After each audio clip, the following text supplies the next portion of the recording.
Record initiate ആയിട്ടുണ്ട്. Record initiate. Okay. So now we are dealing with executive, and this is the third important topic in our constitutional law. ഇത് നമുക്കൊന്ന് സ്പീഡിൽ പോകണം, കാരണം സമയം വളരെ ലിമിറ്റഡ് ആണ്. അപ്പോൾ ഞാൻ ചില കാര്യങ്ങൾ നിങ്ങളോടൊന്നും കൂടി സൂചിപ്പിക്കാം. അതിൽ ഒരു പോയിന്റ് ഞാൻ പറഞ്ഞു, ഇത് എങ്ങനെയാണ് നമ്മുടെ എക്കോ വരുന്നുണ്ട്. എങ്ങനെയാണ് ഈ ഓരോ ടോപ്പിക്കും നമ്മൾ കാണേണ്ടതെന്ന് വെച്ച് കഴിഞ്ഞാല്, അത് ഇതില് ഇപ്പോ പ്രസിഡന്റ് ആണെങ്കിൽ എന്താണ് പ്രസിഡന്റ്, ഈ രീതിയിൽ നിങ്ങൾ നോട്ട് പ്രിപ്പയർ ചെയ്ത് തന്നെ പഠിക്കണം. അതിന്റെ ഒരു ജനറൽ ആയിട്ടുള്ള ഒരു വ്യൂ മാത്രമേ നമുക്ക് ഇവിടെ ഡിസ്കസ് ചെയ്യാൻ കഴിയുള്ളൂ, because of lack of time constraint. അപ്പോൾ ഇതിൽ നിങ്ങൾ എങ്ങനെ ചെയ്യേണ്ടതെന്ന് വെച്ച് കഴിഞ്ഞാൽ, ആദ്യം വാട്ട് ഈസ് പ്രസിഡന്റ് എന്നുള്ള ഒരു ആദ്യം ആ ഒരു പോയിന്റ് എഴുതുക. Then second thing is what are the qualification for president. രണ്ടാമത്തെ qualification for president, and if there is any disqualification അതുണ്ടെങ്കിൽ അത് നോക്കുക. And then the functions and powers of the president, then the other provisions. ഇങ്ങനെ ആയിരിക്കണം നിങ്ങൾ എല്ലാ ടോപ്പിക്കും, ഇനി നമ്മൾ അങ്ങോട്ട് പഠിക്കാൻ പോകുന്ന എല്ലാ ടോപ്പിക്കും ഡിസൈൻ ചെയ്യണ്ടേ. ഈ ഡിസൈൻ ചെയ്തിട്ട് നിങ്ങൾ അതങ്ങ് പഠിച്ചാൽ മതി, ഓരോന്നായിട്ടങ്ങ് പഠിച്ചാൽ മതി. എന്നിട്ട് if you have any doubts നമുക്ക് ഈ ക്ലാസ്സിൽ ക്ലിയർ ചെയ്യാം. അതാണ് മെത്തേഡ്, ഈ കോൺസ്റ്റിറ്റ്യൂഷൻ ലോയുടെ മെത്തേഡ്. അതാണ് നമ്മൾ ഇനി യൂസ് ചെയ്യാൻ പോകുന്ന method. So you have to prepare your own notes. ആ നോട്ട് പ്രിപ്പയർ ചെയ്തിട്ട് എനിക്ക് അയച്ചു തന്നു കഴിഞ്ഞാൽ ഞാൻ കറക്റ്റ് ചെയ്ത് തരാം. താല്പര്യമുള്ള കുട്ടികൾക്ക് നിങ്ങൾ പ്രിപ്പയർ ചെയ്ത നോട്ട് എനിക്കൊന്ന് അയച്ചു തന്നു കഴിഞ്ഞാൽ ഞാൻ ഒന്ന് റെഫർ ചെയ്തിട്ട് I will give you more suggestions. അങ്ങനെ ചെയ്യാൻ പറ്റുള്ളൂ. ഈ ഒരു ക്ലാസ്സിന്റെ പ്രത്യേകത അതാണ്. അതുകൊണ്ട് എല്ലാ നമ്മുടെ ക്ലാസ്സിലും നമ്മൾ LLB ലെവലിൽ ഇരുന്ന് പഠിക്കുന്നത് പോലെ നിങ്ങൾ എടുക്കരുത്. നമ്മളുടെ ഒരു ശതമാനം എന്ന് വെച്ച് കഴിഞ്ഞാൽ ഈ ഒരു 50% ഒക്കെ നമ്മുടെ ഭാഗത്തു നിന്നുള്ളൂ, ലെസ് ദാൻ 50%. പിന്നെ അതിൽ കൂടുതലുള്ള നിങ്ങളുടെ ഭാഗത്തു നിന്നാണ് ഉണ്ടാവേണ്ടത്. നേരത്തെ പറഞ്ഞതുപോലെ തന്നെ ദൈവം ബാധി നമ്മൾ ബാധി എന്ന് പറയില്ലേ, അത് നമ്മുടെ ഭാഗം കൂടെ നോക്കണം. അപ്പോൾ ടീച്ചേഴ്സിന്റെ ഭാഗം വളരെ ലിമിറ്റഡ് ആണ്. നിങ്ങൾ പഠിച്ചതിനെ ഡൗട്ട് ക്ലിയറിംഗ് പോലെ ആയിരിക്കണം നിങ്ങൾ ഈ ക്ലാസ്സുകളെ അപ്രോച്ച് ചെയ്യേണ്ടത്. So that is my suggestion. So ഈ ടോപ്പിക്കിലേക്ക് വരുന്ന സമയത്ത് I already explain the importance of executive and the state, and the relationship between the state and the citizens, and what are their rights and welfare, etc. ഈ എക്സിക്യൂട്ടീവിലേക്ക് വരുമ്പോൾ നമ്മൾ മനസ്സിലാക്കിയിരിക്കേണ്ട ഒരു point, you please take your bare acts also. ഞാൻ പറയുന്ന sections you please note the following articles. First of all, Article 52. What Article 52 says, the President of India, and there shall be a President of India. So ഇതൊരു Republican character of the ഗവൺമെന്റിന്റെ കൂടെ reflection ആണ്, because the president is an elected person. അത് ഇനി നമ്മൾ അങ്ങോട്ട് വരുന്ന ആർട്ടിക്കിൾസിൽ അത് പഠിക്കും. പക്ഷെ അറ്റ് ദ സെയിം ടൈം നമ്മൾ ആദ്യം നോക്കേണ്ടതെന്ന് വെച്ച് കഴിഞ്ഞാൽ, the executive power, legislative power and judicial power, ഈ മൂന്ന് തരത്തിലുള്ള പവറിനെ കുറിച്ച് ആദ്യം നമ്മൾ മനസ്സിലാക്കാം. അപ്പോൾ അതില് what Article 53 says. Article 53 says the executive power of the union shall be vested in the hands of the president, and shall be exercised by him either directly or through officers subordinate to him in accordance with this constitution. ഇതിൽ നമ്മൾ മനസ്സിലാക്കിയിരിക്കേണ്ട കാര്യം, ഈ പ്രസിഡന്റിനെ സംബന്ധിച്ച് the president's powers can be broadly classified into three.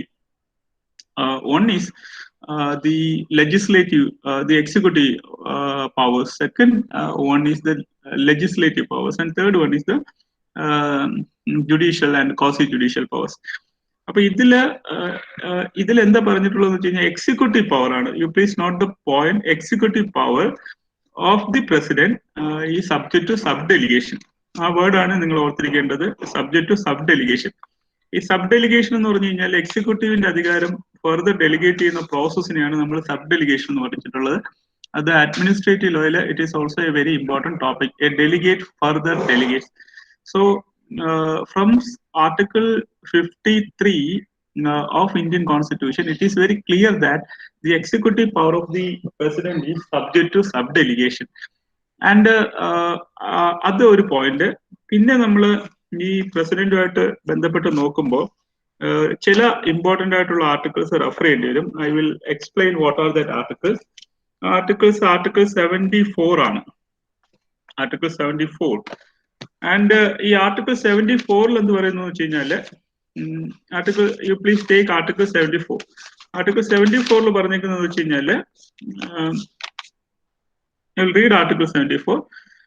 Council of Ministers to aid and advise President.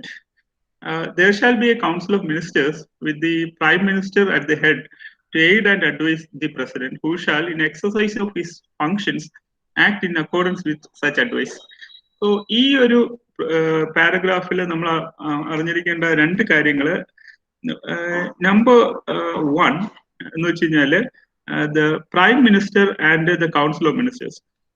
The real executive, even though the president is the executive head of the state, executive power is vested in the hands of the president. The real executive is the council of ministers headed by the prime minister, and that is what we call the parliamentary system of government, because we are following the parliamentary system of government. ഈ parliamentary system of ഗവൺമെന്റിന്റെ മറ്റൊരു പ്രത്യേകത എന്ന് വെച്ച് കഴിഞ്ഞാൽ അത് next ആർട്ടിക്കിൾസിൽ reflected ആണ്. ആ ആർട്ടിക്കിൾസ് നമുക്ക് നോക്കാം. Especially article 75 clause 3, because the council of ministers shall be collectively responsible to the house of the people. The council of ministers is collectively responsible to the house of the people. House of the people means the Lok Sabha. അപ്പോൾ ഇവിടെ നമ്മൾ മനസ്സിലാക്കേണ്ട ഒരു point എന്താണെന്ന് വെച്ച് കഴിഞ്ഞാല് ഈ president എന്ന് പറഞ്ഞു കഴിഞ്ഞാല് പ്രസിഡന്റ് ശരിക്കും ഒരു ബ്രിട്ടനിലെ കിങ്ങിന്റെ അതേ പൊസിഷനിലാണ് വരുന്നത്. അല്ലാതെ പ്രസിഡന്റില് മൊത്തത്തില് പവർ ഒന്നും വെസ്റ്റ് ചെയ്തിട്ടില്ല. Because of the reason that we are following the parliamentary system of government and we are not following the presidential system of the government. അപ്പൊ ഇങ്ങനെ നോക്കുന്ന സമയത്ത് what is the next provision of article 74 saying, provided that the president may require a council of ministers to reconsider such advice either generally or otherwise, the president shall act in accordance with the advice tendered after such reconsideration. അപ്പോ പ്രസിഡന്റിന് council of മിനിസ്റ്റേഴ്സിനോട് കൊടുക്കുന്ന advice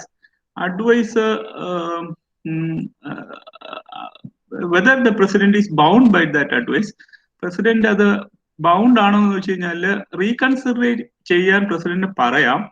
പക്ഷെ reconsider ചെയ്യാൻ പ്രസിഡന്റിന് പറയുന്ന സമയത്ത് council of ministers അത് വീണ്ടും തിരിച്ച് പ്രസിഡന്റ് അടുത്തേക്ക് അയച്ചു കഴിഞ്ഞാല് പ്രസിഡന്റ് അത് അക്സെപ്റ്റ് ചെയ്തേ പറ്റത്തുള്ളൂ. That is A position. That is the one of the major reason why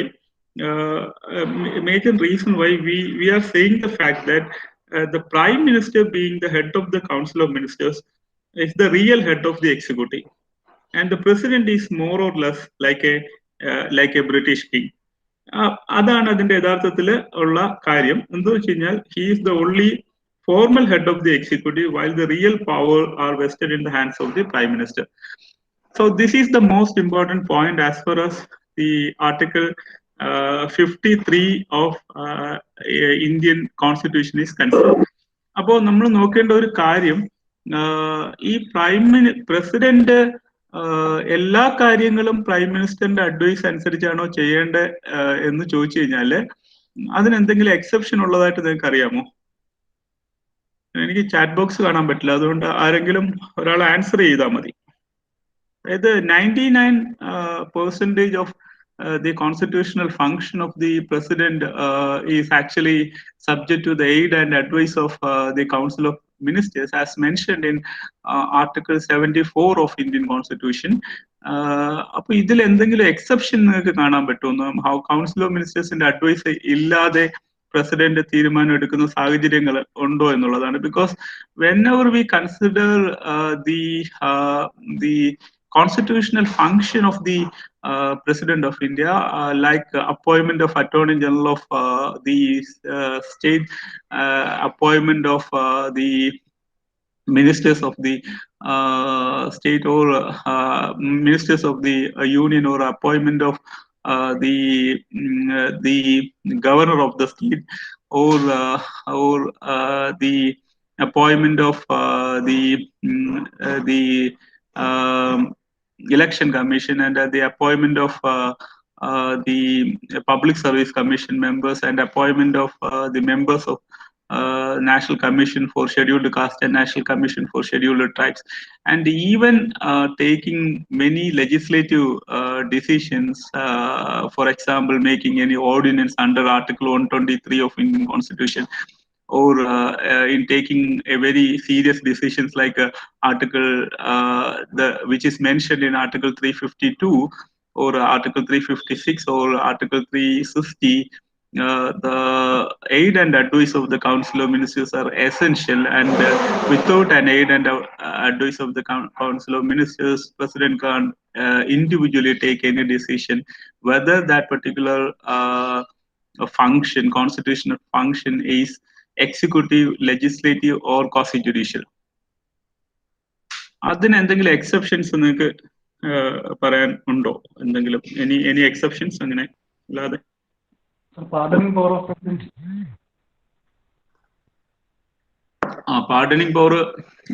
pardoning പവറിൽ ആക്ച്വലി പാർഡനിങ് പവർ എടുക്കുന്നുണ്ട്, പക്ഷെ അതിൽ ഒരു കോൺട്രവേഴ്സി ആയിട്ടുള്ള ഒരു ക്വസ്റ്റ്യൻ ആണ്.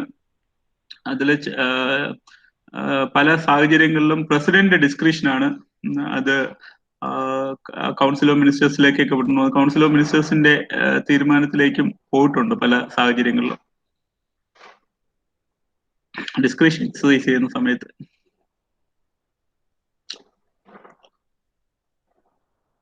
അല്ലാതെ എനിബഡി? സമയമില്ല, നമ്മുടെ വിലപ്പെട്ട സമയമാണ്. അതുകൊണ്ട് number one is appointment of Prime Minister. Number two, you please refer Article 102 of Indian Constitution, because Article 102 of Indian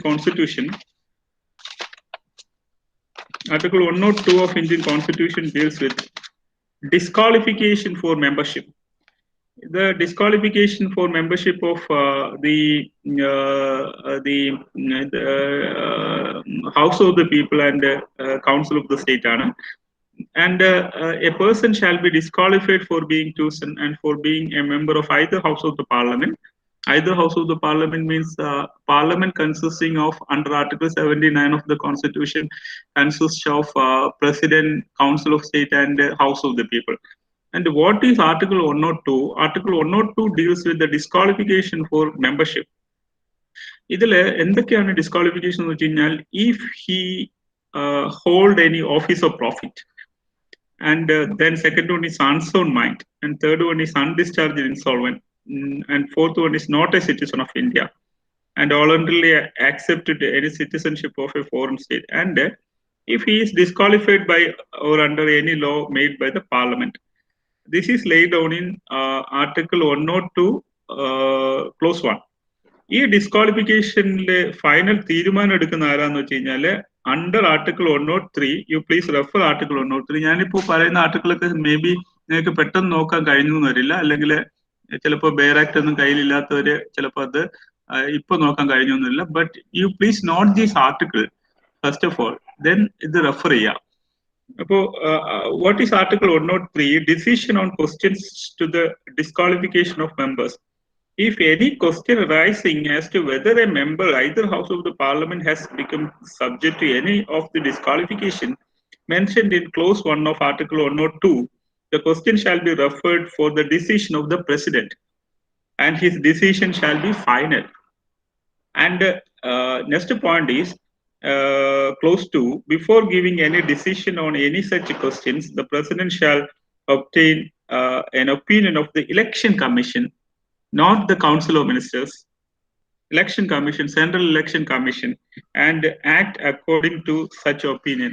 Opinion അനുസരിച്ചാണ് തീരുമാനം എടുക്കേണ്ടത്. Whether a particular MB of the Council of State or the House of the People are disqualified or not under Article 102 Clause 1, then the decision shall be taken by the President after consultation with the Central Election Commission. ആ central election കമ്മീഷന്റെ തീരുമാനം അനുസരിച്ചാണ് ആ opinion എടുത്തതിന് ശേഷമാണ് president ഒരു തീരുമാനത്തിലെത്തുക. And the decision of the president shall also be final. So അത് കൂടാതെ ഏതൊക്കെ സാഹചര്യത്തിലാണ് ഈ പ്രസിഡന്റ് കൗൺസിൽ ഓഫ് മിനിസ്റ്റേഴ്സിന്റെ ഒപ്പീനിയൻ എടുക്കാത്തെന്ന് വെച്ച് കഴിഞ്ഞാല്, that is in case of the appointment of the Supreme Court judges under Article 124 Clause 2 of Indian Constitution. Article 124 Clause 2 അനുസരിച്ച് പ്രസിഡന്റ് ആരുടെ തീരുമാനം, ആരുടെ അഭിപ്രായമാണ് എടുക്കേണ്ടതെന്ന് വെച്ച് കഴിഞ്ഞാല് the judicial collegium. That judicial collegium concept ഏത് കേസിലാണ് വന്നിട്ടുള്ളതെന്ന് വെച്ച് കഴിഞ്ഞാൽ SP Gupta cases union of India എന്ന് പറയുന്ന കേസിലാണ് ആ ജുഡീഷ്യൽ കൊളീജിയം എന്ന് പറയുന്ന കൺസെപ്റ്റ് വന്നിട്ടുള്ളത്. അപ്പോൾ and it is also mentioned in the Article 124 Clause 2 and also under Article 216 216, because Article 216 of the Constitution deals with appointment of High Court judges. High Court judges appoint ചെയ്യുന്ന സമയത്തും the procedures are the same, because it is the president is the responsible person responsible for the appointment of the High Court and Supreme Court judges under Article 124 Clause 2 and under Article 216 of the Constitution. And while appointing a judge of the Constitutional Court, he is not bound by the aid and advice of the Council of Ministers, but he is bound by the aid and advice of the Judicial Collegium. So ഈ കാര്യങ്ങളിൽ president council of മിനിസ്റ്റേഴ്സിന്റെ advice വാങ്ങേണ്ട കാര്യമില്ല. Otherwise the aid and advice of the council of ministers are very, very important. And without aid and advice of the Council of Ministers, the president can't exercise any of his constitutional and other functions. ഇനി നമ്മൾ തിരിച്ച് article 74 തിരിച്ചു വന്നു കഴിഞ്ഞാല്, please refer Article 74. 74 Clause 2, the question whether any, and if so, what advice was tendered by the ministers to the president shall not be incurred into any court.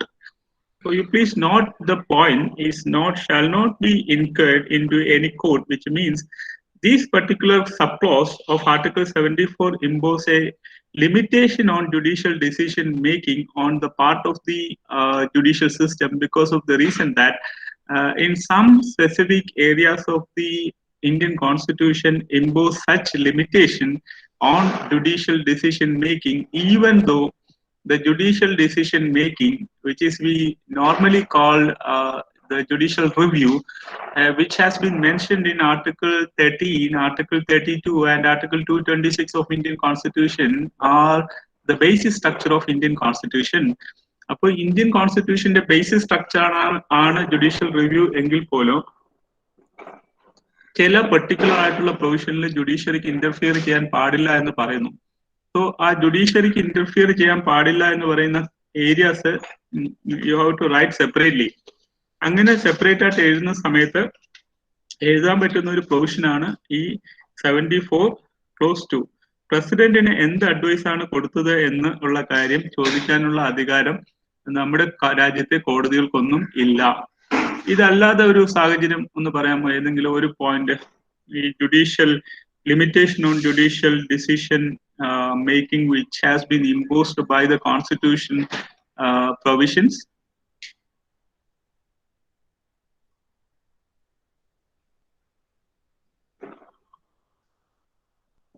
അങ്ങനെയുള്ള ഒരു limitation വരുന്ന provisions ഏതെങ്കിലും അറിയോ? ഇങ്ങനെ limitation constitution തന്നെ limitation കൊണ്ടുവന്നിരിക്കുന്ന provisions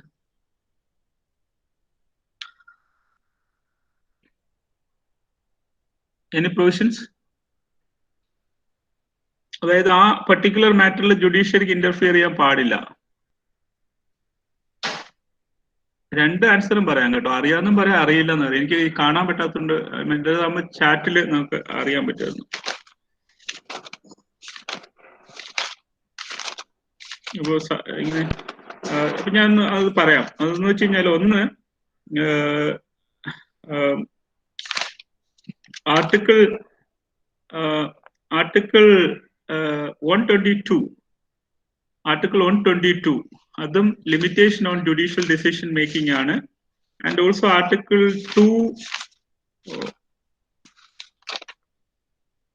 212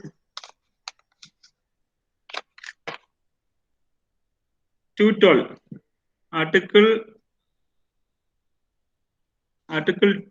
212 and also Article 122. ഈ article 122 എന്താ പറയുന്നത് വെച്ച് കഴിഞ്ഞാല് court not to inquire into the proceedings of parliament, and what article 212 says, court not to inquire into the proceedings of the legislature, court not to inquire into the procedures of legislature, court not to inquire into the procedure of legislature. ഇതുപോലെ ഈ ജുഡീഷ്യറിക്ക് interfere ചെയ്യാൻ പറ്റാത്ത സാഹചര്യങ്ങൾ കോൺസ്റ്റിറ്റ്യൂഷനിൽ ധാരാളം പറഞ്ഞിട്ടുണ്ട്. ഞാൻ ഓരോന്നായിട്ട് എടുത്തു പറയുന്നില്ല, but you have to read and find out. നിങ്ങൾ റീഡ് ചെയ്യുകയും നിങ്ങളത് ഫൈൻഡ് ഔട്ട് ചെയ്യുകയും ചെയ്യണം, because that provisions are very very important. ആ പ്രൊവിഷനിൽ നിന്നായിരിക്കും മിക്കവാറും ക്വസ്റ്റ്യൻസ് ഒക്കെ ചോദിക്കുന്നത്. ആ ഏരിയയിൽ നിന്നും ചോദിക്കാൻ സാധ്യതയുണ്ട്. ഞാൻ പറഞ്ഞ പോയിന്റ് എന്താ വെച്ച് കഴിഞ്ഞാല്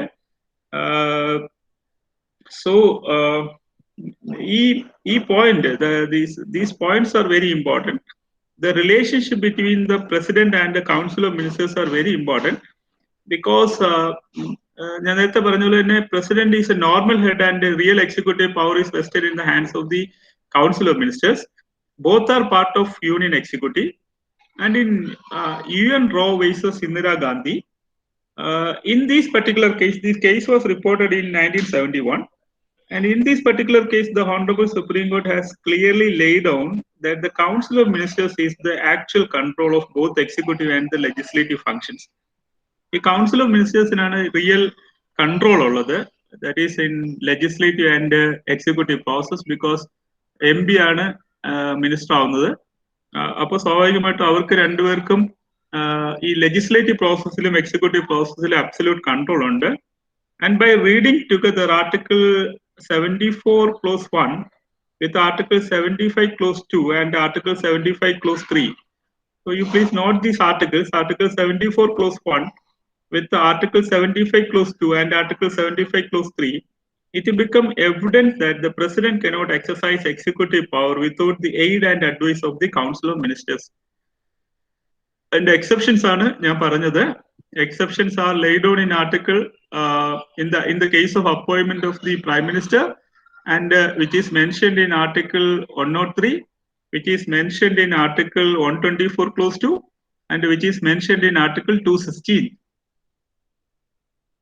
So that is the most important thing. And in Samshir Singh versus State of Punjab, Samshir Singh versus State of Punjab case was reported in 1974. And in Samshir Singh case, the Honorable Supreme Court held that the Honorable Supreme Court has stated that the President as well as the governors are formal heads. The formal head മാത്രമാണ്, not only the President but also the governor as far as the state is concerned. So ഇനി നമുക്ക് ഈ പോയിന്റിലേക്ക് വരാം.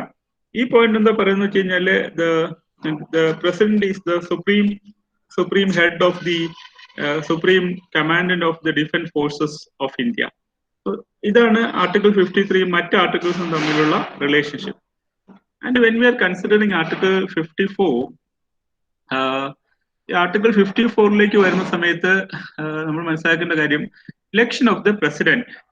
ഈ പ്രസിഡന്റിനെ elect ചെയ്യുന്നത് എങ്ങനെയാണ്? ഈ പ്രസിഡന്റിനെ ഇലക്ട് ചെയ്യുന്നത് ആർട്ടിക്കിൾ 54ലും 55 അനുസരിച്ചാണ്. ഈ ഇലക്ഷൻ നടത്തുന്നത് ഇലക്ഷൻ കമ്മീഷനാണ്.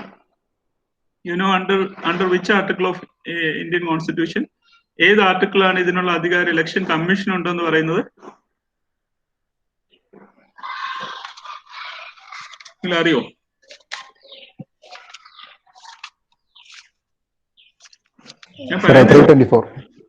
Very good, 324. അപ്പൊ ഞാൻ ഇനി അത് കൂടുതൽ എക്സ്പ്ലെയിൻ ചെയ്യുന്നില്ല. നിങ്ങൾ ആ ആർട്ടിക്കിൾ കിട്ടിക്കഴിഞ്ഞ് കഴിഞ്ഞാൽ പിന്നെ നിങ്ങൾ ആർട്ടിക്കിൾ വായിച്ചാൽ മതി. That is article 324. അപ്പൊ ആർട്ടിക്കിൾ 324 അനുസരിച്ചാണ് പ്രസിഡന്റിന്റെ ഇലക്ഷൻ കമ്മീഷനിൽ വെസ്റ്റ് ചെയ്യുമെന്ന് പറഞ്ഞേക്കുന്നത്. But as far as this particular article is concerned, Article 54 deals with the president shall be elected by members of an electoral college consisting of the elected members of both the House of Parliament and the elected members of the Legislative Assembly of the state. അപ്പോ elected members of the both house of പാർലമെന്റിൽ നമ്മളിപ്പോ Anglo ഇന്ത്യനെ nominated members ആയിരുന്നു. അവരിപ്പോ ഇല്ല, because അമെന്റ്മെന്റിലൂടെ എടുത്തു കളഞ്ഞു. പിന്നെ nominated മെമ്പേഴ്സിന് വോട്ടില്ല. ഈ നോമിനേറ്റ് ഇപ്പോ സ്റ്റേറ്റിലും സെൻട്രലിലും parliament means house of the people. ലോക്സഭയിലും നിയമസഭയിലും ആംഗ്ലോ ഇന്ത്യന് പ്രാതിനിധ്യം ഉണ്ടായിരുന്നു. അണ്ടർ ആർട്ടിക്കിൾ 331 333 അനുസരിച്ച് ഉണ്ടായിരുന്നു. പക്ഷെ അത് എടുത്തു കളഞ്ഞു. അപ്പൊ ഇപ്പോ നോമിനേറ്റഡ് മെമ്പേഴ്സ് എന്ന് പറഞ്ഞു കഴിഞ്ഞാല് രാജ്യസഭയിൽ മാത്രമേ ഉള്ളൂ. ആൻഡ് രാജ്യസഭയില് എത്ര നോമിനേറ്റഡ് മെമ്പേഴ്സ് ആണുള്ളത്?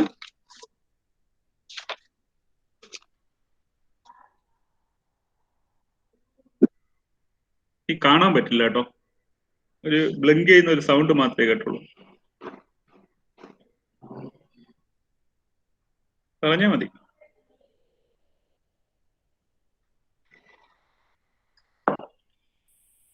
കാണാൻ പറ്റില്ല. അല്ല, ഞാൻ ചോദിക്കുന്നത് nominated members.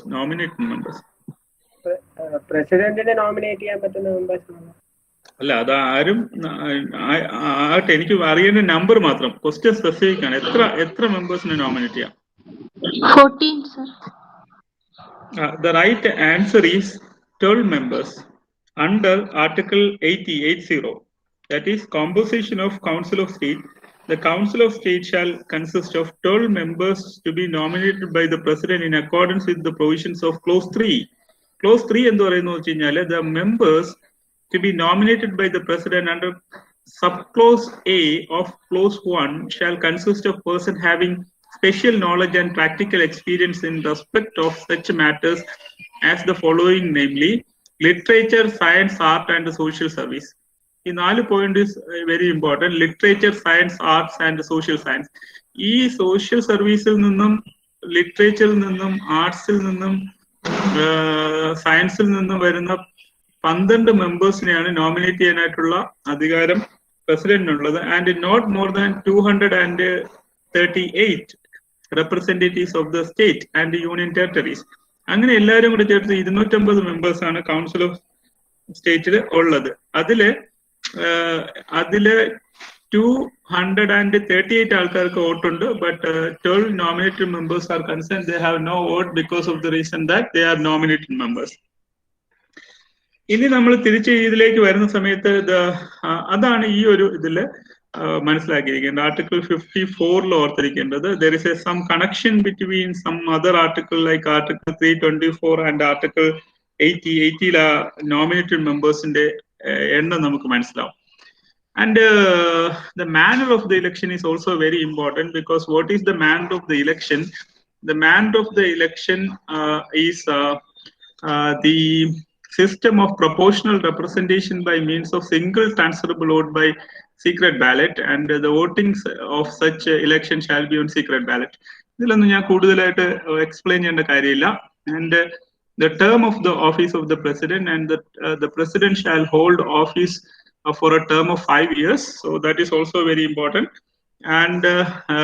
And also the president may, in writing under his hand address to the vice president, resign his office. And the president may, for violation of the constitution, be removed from the office by impeachment. So you please note the point, impeachment, in the manner provided in Article 61. So impeachment has been mentioned in Article 61.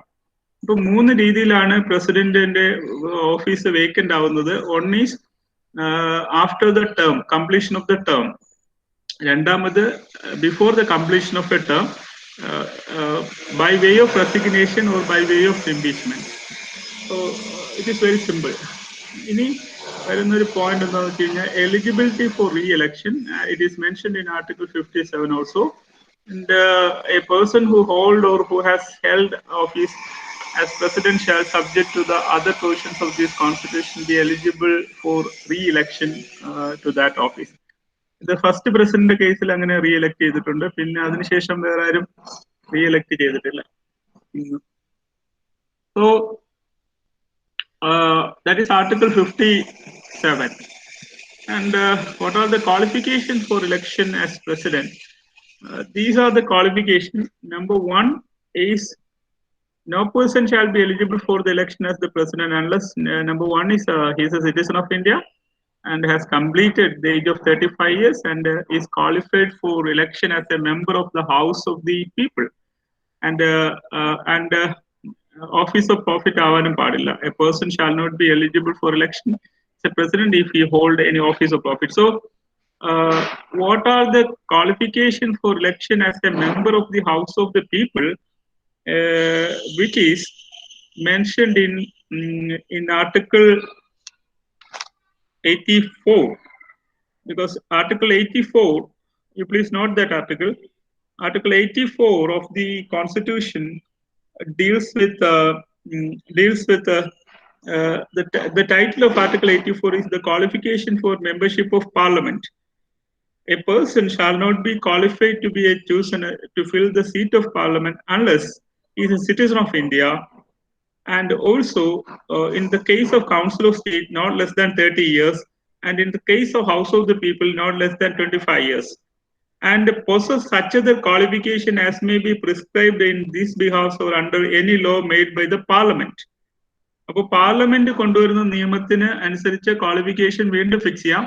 That qualification may be there in that particular statute enacted by the Parliament under Article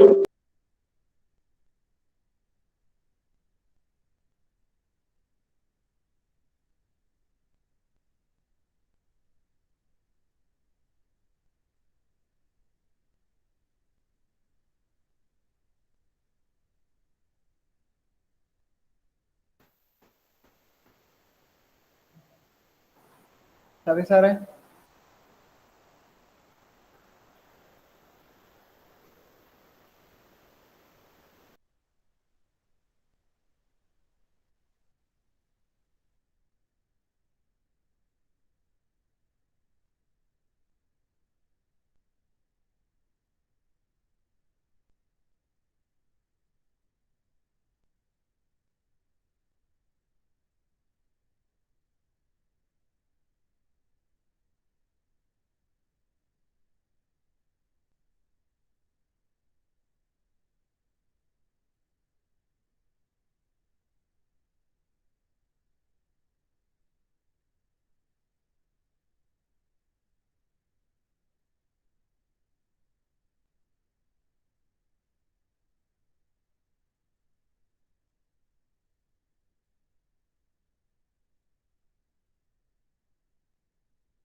ഒരു ചെറിയ technical glitch വന്നിട്ടുണ്ട്. സബി sir നമ്മളുമായിട്ട് rejoin ചെയ്യുന്നതായിരിക്കും. Okay everyone, please wait for the time being.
Hello, കേൾക്കാൻ പറ്റുന്നുണ്ടോ?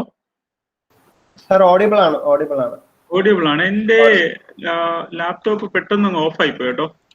അത് സാറെ ബാറ്ററി ലോ ആയിരുന്നു കേട്ടോ ലാപ്ടോപ്പിലെ. ആണോ? പക്ഷേ ബാറ്ററി ഞാൻ ചാർജ് ചെയ്യാൻ വെച്ചിട്ട് അത് ശരിയാവുന്നില്ല. ഒരു മിനിറ്റ്. ഞാൻ എന്റെ സ്ക്രീൻ ഷെയറിങ് എന്തുകൊണ്ടോ ഡിസേബിൾ ആയി. അത് ചാർജ് എടുക്കുന്നില്ല എന്ന് തോന്നുന്നു. ചാർജ് ചെയ്യാൻ വെച്ചിട്ടുണ്ട്. മനസ്സിലായി. നോക്കാം, ഞാൻ ഒന്നും കൂടെ ഒന്ന് ഷെയർ ചെയ്യട്ടെ അല്ലേ? ഒന്നും കൂടി ഒന്ന് ശ്രമിച്ചു നോക്കാം.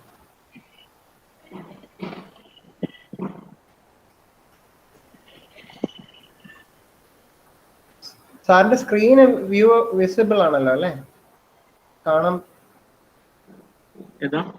സാറ് ചാർജ് ചെയ്തുകൊണ്ട് തന്നെ ലാപ്ടോപ്പ് ഓപ്പറേറ്റ് ചെയ്യാൻ പറ്റുന്നുണ്ടല്ലോ അല്ലേ?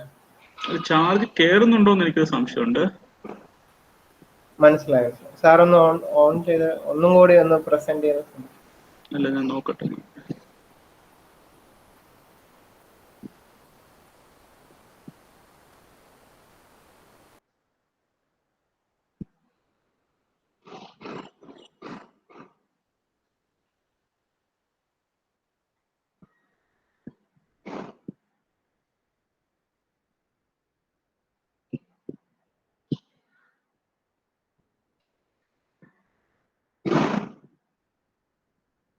കാണാൻ പറ്റുന്നുണ്ടോ?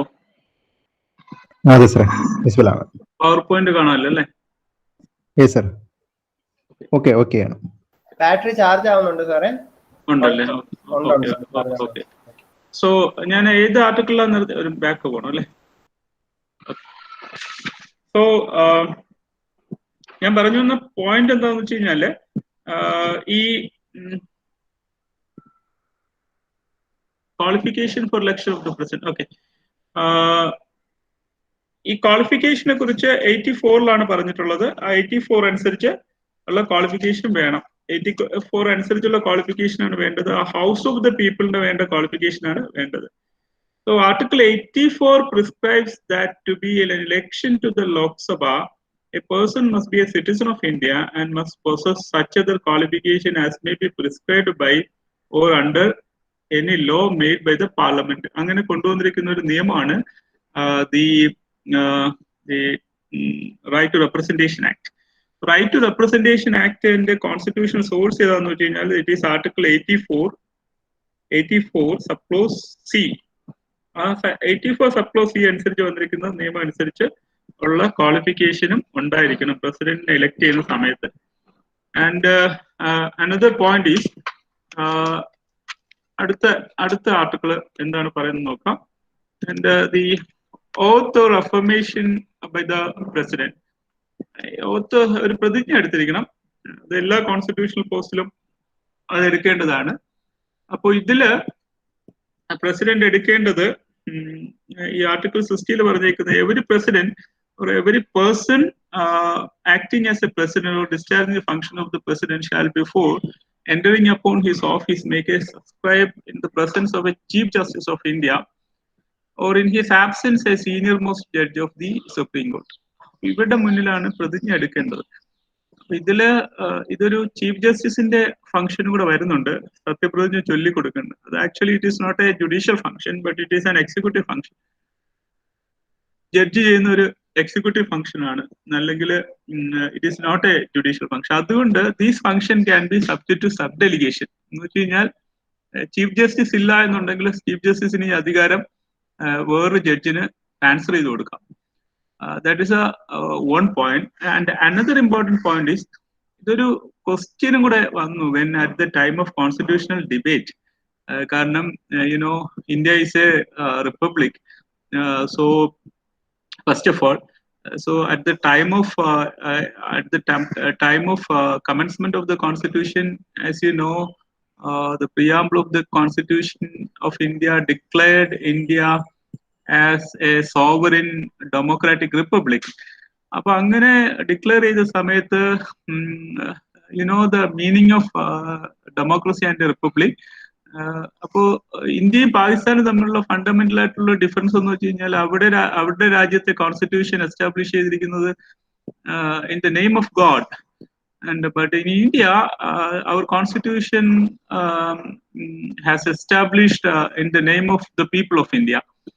അപ്പോൾ ഒരു ക്വസ്റ്റ്യൻ വന്നു, ഈ ഗോഡിന്റെ പേരിൽ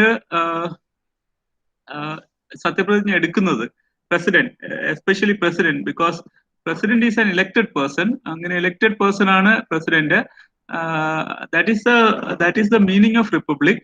അങ്ങനെ ഇലക്ട് ചെയ്ത് വരുന്ന ആള് ഒരു ഗോഡിന്റെ ടൈമിൽ സത്യപ്രതിജ്ഞ എടുക്കുന്നത് ശരിയാണോ അല്ലെങ്കിൽ അല്ലേ എന്നുള്ളൊരു ഡിസ്കഷൻ കോൺസ്റ്റിറ്റ്യൂഷൻ അസംബ്ലി ഡിബേറ്റ്സിൽ വന്നു. ചില ആൾക്കാർ പറഞ്ഞു it is bad and some other people said it is good, no problem എന്ന് പറഞ്ഞു. അപ്പോ നിങ്ങളുടെ ആരുടെയെങ്കിലും അഭിപ്രായം എന്താണ്?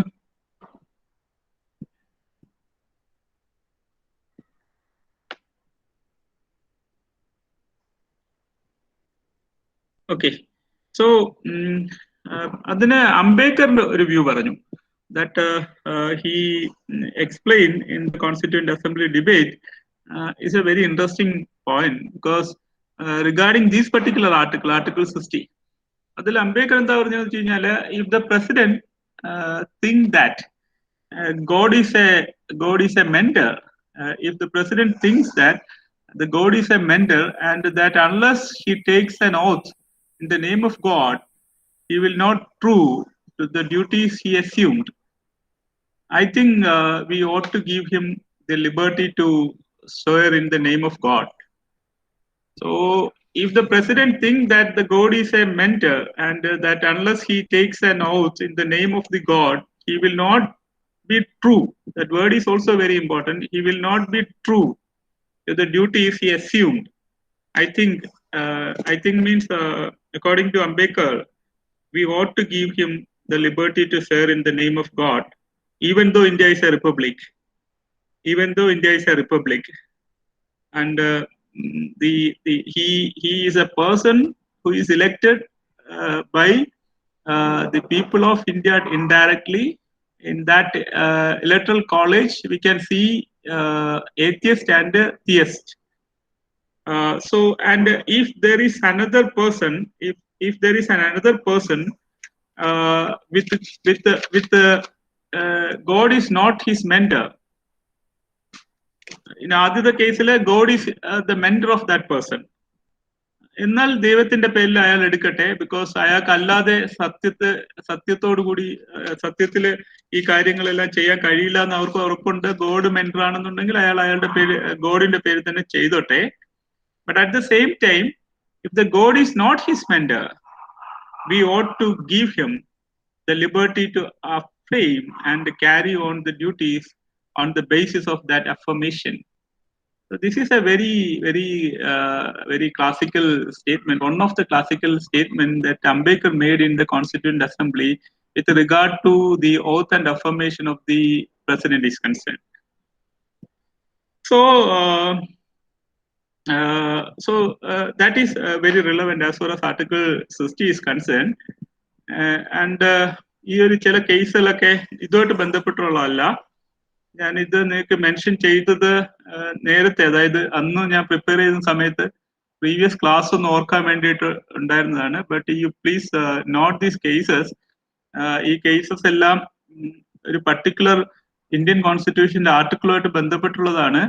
അപ്പോൾ നിങ്ങൾ ആ ഏതൊക്കെ ആർട്ടിക്കിളുമായിട്ട് ബന്ധപ്പെട്ടുള്ളതെന്ന് യു ഹാവ് ടു റെഫർ. അങ്ങനെ കഴിഞ്ഞ പ്രാവശ്യം ഞാനൊരു വച്ചിരുന്നു, എന്റെ ക്ലാസ്സിന്റെ ലാസ്റ്റ് ചില കേസസ് ഞാനൊന്ന് കാണിക്കും. അത് ആ കുട്ടികൾ കണ്ടെത്തണം എന്തുമായിട്ട് ബന്ധപ്പെട്ടുള്ള കേസസ് ആണ് ആ പെർട്ടിക്കുലർ കേസസ്. സോ അത് ഇപ്പോഴും നമുക്കത് തുടരുന്നു. So Balaji Raghavan versus union of India.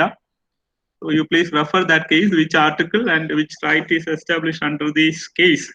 And EP Roypa versus State of TN. ഇതെല്ലാം നമ്മുടെ പ്രീവിയസ് ക്വസ്റ്റ്യനിൽ വന്നിരിക്കുന്ന കേസസ് ആണ്.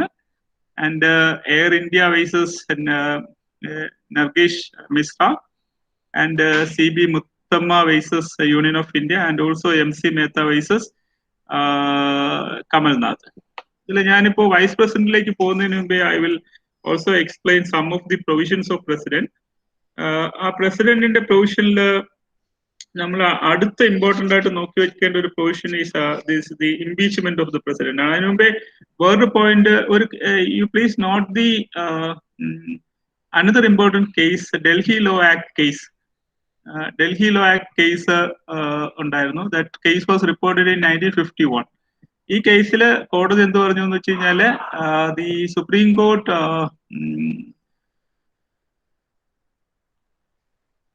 the Supreme Court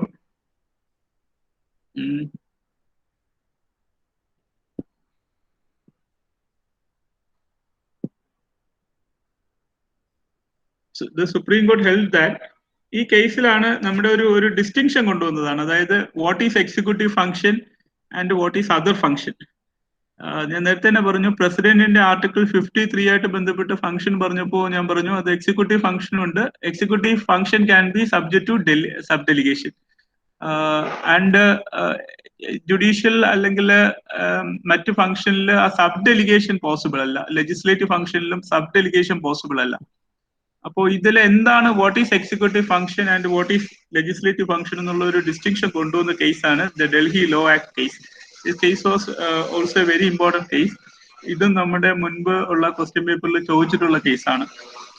and another important provision is Article 61, and the 61 is the procedure for impeachment. So ആ article ഞാനൊന്ന് ആദ്യം ഒന്ന് വായിക്കാം. ഇതിലെ ഇമ്പോർട്ടൻറ്റ് പോയിന്റ്സ് നമുക്കൊന്ന് നോക്കേണ്ടതായിട്ടുണ്ട്.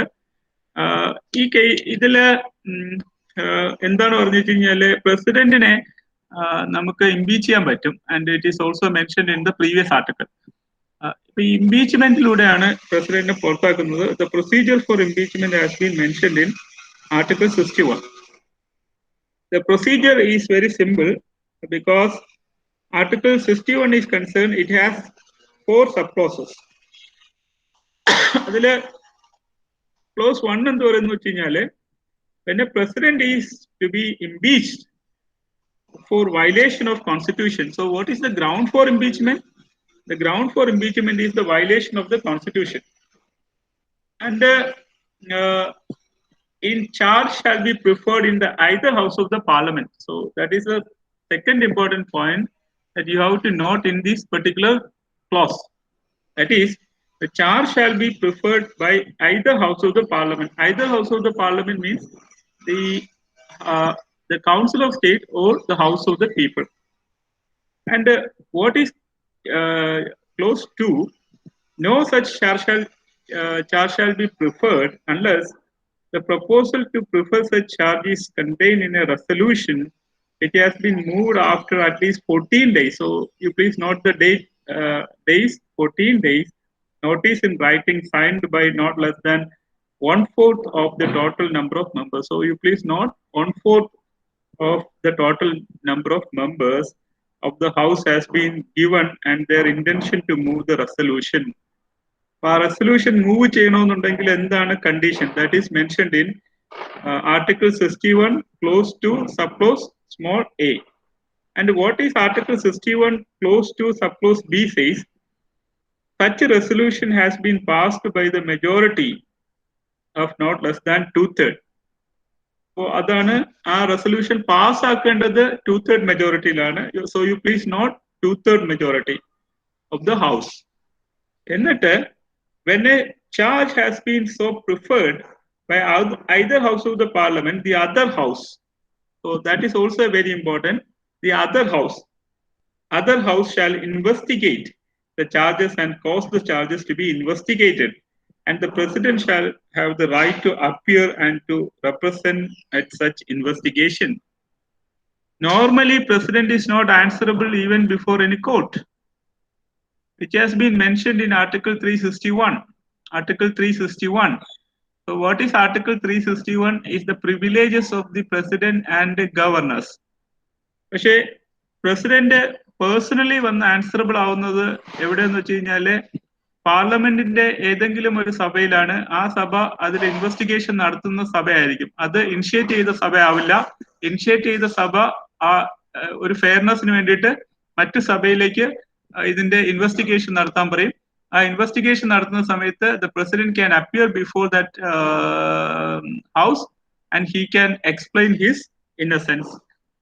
എന്നിട്ട് എന്താ സംഭവിക്കുന്നത് വെച്ച് കഴിഞ്ഞാല് if as a result of the investigation, a resolution is passed by a majority of not less than two-thirds. Two-third ആണ്. Then again two-third majority ലായിരിക്കണം total number of members of the house by which the charges was investigated and caused to be investigated, declaring that the charges preferred against the president has been sustained. Such a resolution shall have been effect of the most important words are there: removing the president from the office from the date on which such a resolution is so passed. So from these impeachment proceedings, 4 points are very, very important.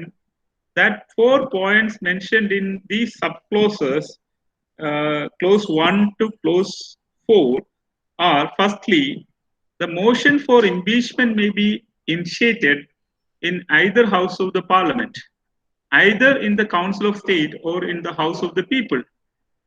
Secondly, such a motion must have been supported as required number of members. That has been mentioned in clause 2. So, firstly, the motion for the impeachment may be initiated in either house of the parliament, either in the council of state or in the house of the people. Second, such a motion must have been supported by a required number of members. And thirdly, the house which has passed the motion for investigation shall not be entitled to investigate the charge. Charge investigate ചെയ്യേണ്ടത് ആ motion pass ചെയ്ത ഹൗസിന് ഒരിക്കലും investigation നടത്താനായിട്ടുള്ള അധികാരമില്ല. ആ motion pass ചെയ്ത house മറ്റേ ഹൗസിനോട് investigate ചെയ്യാൻ പറയണം. Because that kind of transparency is there in order to impeach the President of India, because of the reason that the President is a very, very important constitutional head, even though he is a formal head of the state. So, and next point is, fourthly, that the house which has investigated the charge, the house which has investigated the charge, if it finds the president guilty, must do so by the majority of two-thirds. അങ്ങനെ investigate ചെയ്ത ആ house കണ്ടെത്തുകയാണ് ഈ president കുറ്റക്കാരനെന്ന് കണ്ടെത്തി കഴിഞ്ഞാൽ to-third മെജോറിറ്റിയിൽ അവിടെ പാസ്സാക്കണം. അപ്പോൾ ആ ടു-തേർഡ് മെജോറിറ്റിയിൽ പാസ്സായി കഴിഞ്ഞാൽ മാത്രമേ പ്രസിഡന്റിനെ ഇംപീച്ച് ചെയ്യാൻ പറ്റത്തുള്ളൂ. That is the procedure laid down in article 61 of Indian constitution. So that is the procedure laid on in Article 61 of Indian Constitution. So നമ്മളിപ്പോ ഇവിടെ പ്രസിഡന്റുമായിട്ട് ബന്ധപ്പെട്ട് ഈ പ്രൊവിഷൻസ് ആണ് വളരെ ഇമ്പോർട്ടന്റ് ആയിട്ടുള്ള പ്രൊവിഷൻസ്. അപ്പൊ അതിനെ ഇങ്ങനെ കൺസോളിഡേറ്റ് ചെയ്യാം. ഫസ്റ്റ് ഓഫ് ഓൾ, എന്താണ് പ്രസിഡന്റ്?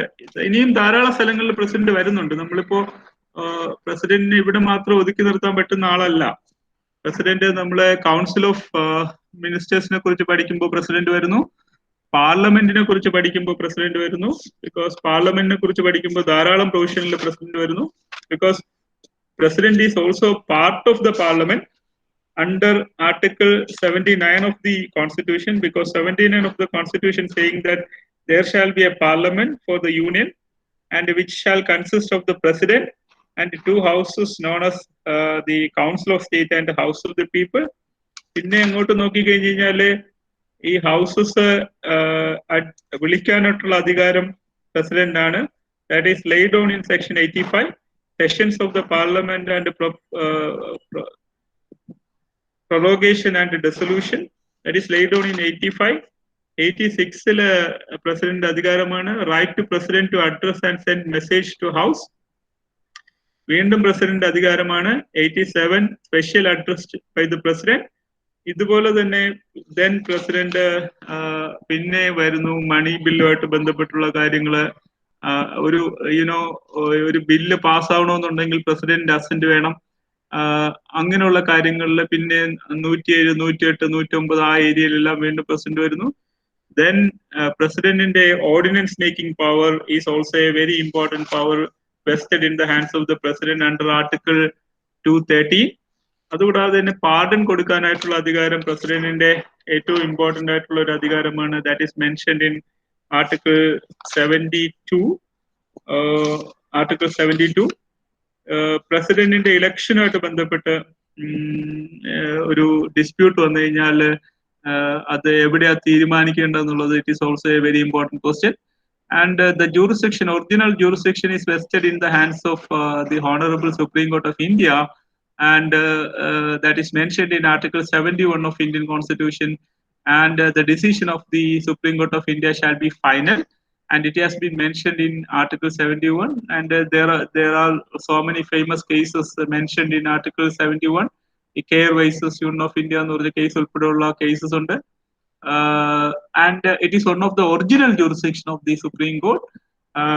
അത് കൂടാതെ തന്നെ, so the legislative power of the president is concerned, which has been mentioned in Article 230, that is the ordinance making power of the president. പിന്നെയും പ്രസിഡന്റ് വീണ്ടും വരികയാണ് in case of the appointment of the Supreme Court judges. അതിനുശേഷം controller and auditor general appoint ചെയ്യുന്ന സമയത്തും president വീണ്ടും വരുന്നു, because it has been mentioned in Article 148 of Indian Constitution. Not only that, in case of appointment of a governor, because the appointment of governor has been mentioned in Article 153 of Indian Constitution. അവിടെയും വീണ്ടും governor വരുന്നു. പിന്നെ and also the appointment of the High Court judges. The appointment of High Court judges as mentioned in Article 216, 216. അവിടെ നോക്കുന്ന സമയത്ത് വീണ്ടും governor വരുന്നു. And also Finance Commission. Finance Commission appoint ചെയ്യുന്നത് under Article, I think it is under Article 280 അനുസരിച്ച് finance commission appoint ചെയ്യുന്ന സമയത്ത് അവിടെ വീണ്ടും പ്രസിഡന്റ് വരുന്നു. ഈ പ്രസിഡന്റ് ആണ് അവിടെ ഫിനാൻസ് കമ്മീഷനെ അപ്പോയിന്റ് ചെയ്യുന്നത്.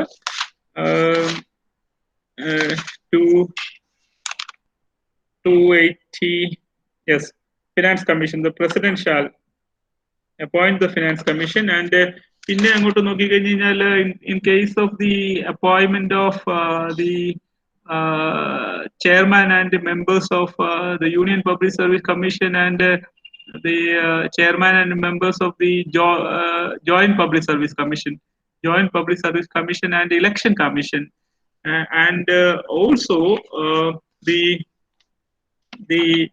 National Commission of Scheduled Caste and the National Commission for Scheduled Tribe, as mentioned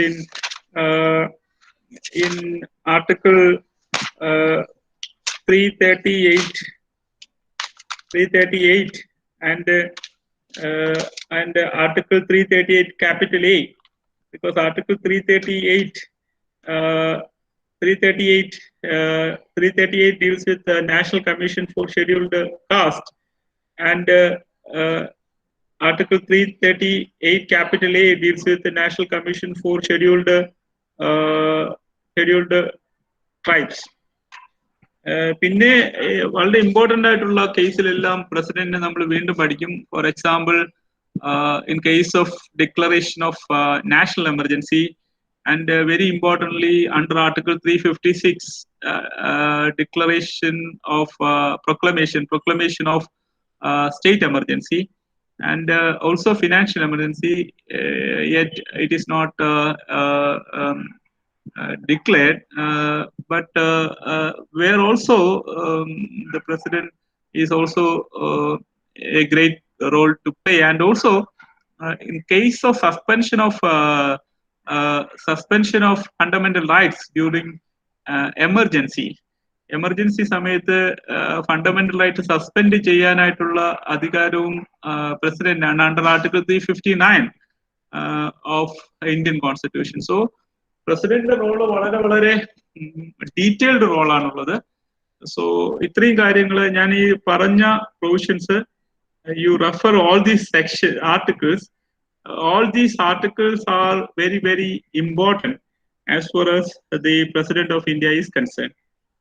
അപ്പോൾ നമുക്ക് അടുത്ത ക്ലാസ്സിൽ നമുക്ക് വൈസ് പ്രസിഡന്റ് നോക്കാം. പിന്നെ അതുകൂടാതെ തന്നെ നമുക്ക് മറ്റു ഏരിയാസും കൂടെ സ്പീഡിൽ പറഞ്ഞു പോകാം. ബട്ട് നിങ്ങൾ ചെയ്യേണ്ട കാര്യം, നിങ്ങൾ ഈ പെർട്ടിക്കുലർ ആയിട്ടുള്ള പ്രൊവിഷൻസ്, അതായത് ഈ ഞാൻ ഇത്രയും പറഞ്ഞ ആർട്ടിക്കിൾസ് നിങ്ങൾ ഒരു നോട്ട് ഉണ്ടാക്കി പഠിക്കാം. Then please read that.